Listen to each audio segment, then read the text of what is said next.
Minutes later, he reappeared, freshened up and ready to tackle the day. He moved into the kitchen, and the savory aroma of sizzling sausages filled the air. He expertly cracked eggs into a bowl and stirred the beans simmering in a saucepan with a wooden spoon, the sizzle and crackle of the cooking breakfast filling the silence. "How far along with that breakfast?" Ms. Boland bellowed across the dining table, her voice like a thunderclap. "Almost," Adam replied, his voice calm and measured, his eyes fixed on the sizzling pan. Ms. Boland's expression turned scornful, as if his mother wasn't enough of a trial. "I had to get stuck with the son, too. Weak and lazy, that's all he is. Sleeping in till sunrise and dawdling over a simple breakfast as if he has all day. All day, for goodness sake," she muttered under her breath, shaking her head in exasperation, her discontent with Adam's pace evident in every word and a clear trace of resentment in her voice. "Hurry up, will you? I don't have all day to waste. I'll be late for work." Adam remained unperturbed, his focus now on the sizzling eggs.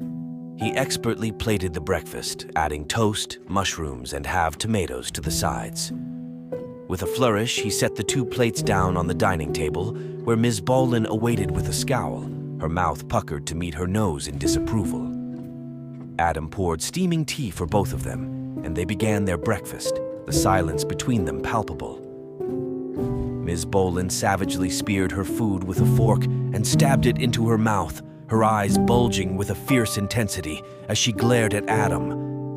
Her plump red cheeks wobbled like sponge-stuffed pouches as she chewed, her crumpled skin seeming to sag under the weight of her scowl. Adam, however, remained unfazed, accustomed to her perpetual disapproval. Despite her efforts to appear even more bitter and severe, her twisted expression had become a familiar sight to him. He ate his breakfast calmly, unperturbed by her animosity. Once they finished, Adam collected the dirty dishes and carried them to the kitchen, his movements efficient and unruffled. Ms. Boland fetched her handbag from her bedroom upstairs and prepared to leave for work. "See that everything is in order by the time I return," she instructed Adam, her stern expression unwavering. "Yes, ma'am," Adam replied in a soft, obedient tone. As Ms. Boland marched toward the front door, her handbag clutched in one arm, Adam couldn't help but notice her peculiar gait. Her plump, barrel-like body teetered precariously on her lean legs, and Adam often thought that she looked like a big sack of potatoes balanced on stilts, a mental image that often made him stifle a chuckle, but he wisely kept his face straight, knowing better than to provoke her ire. Ms. Boland walked clumsily, and as she exited, she stubbed her toe on the hard wooden door frame, letting out a high-pitched yelp like a wounded puppy.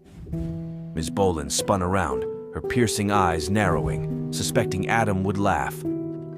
But he managed to maintain a straight face, his lips pressed together, in a determined effort to stifle his mirth.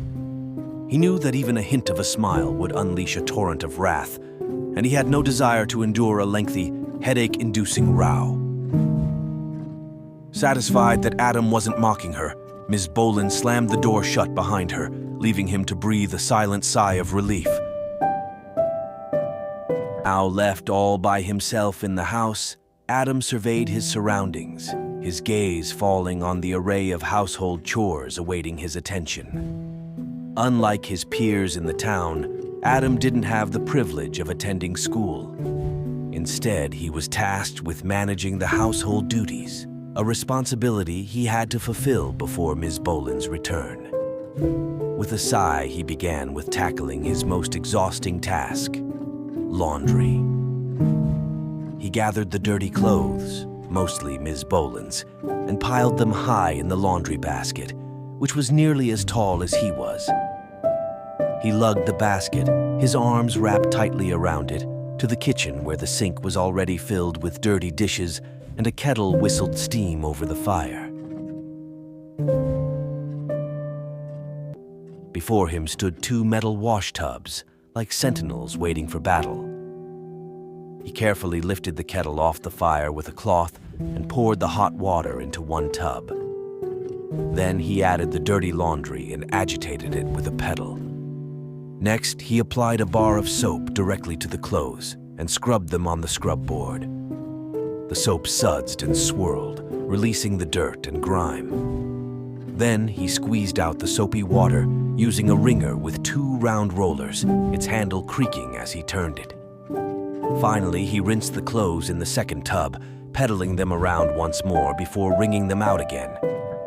Exhausted, Adam hung the clothes over the clothes horse lines in the backyard just outside the kitchen, leaving them to dry while he tackled the remaining chores. But the laundry alone had drained his energy, leaving him feeling spent and weary. Next, Adam tackled the dishes, his hands moving methodically as he scrubbed and rinsed each plate and utensil. He dried them with a towel, his movements precise as he put each item in its designated place. With the kitchen duties done, he moved on to cleaning the house.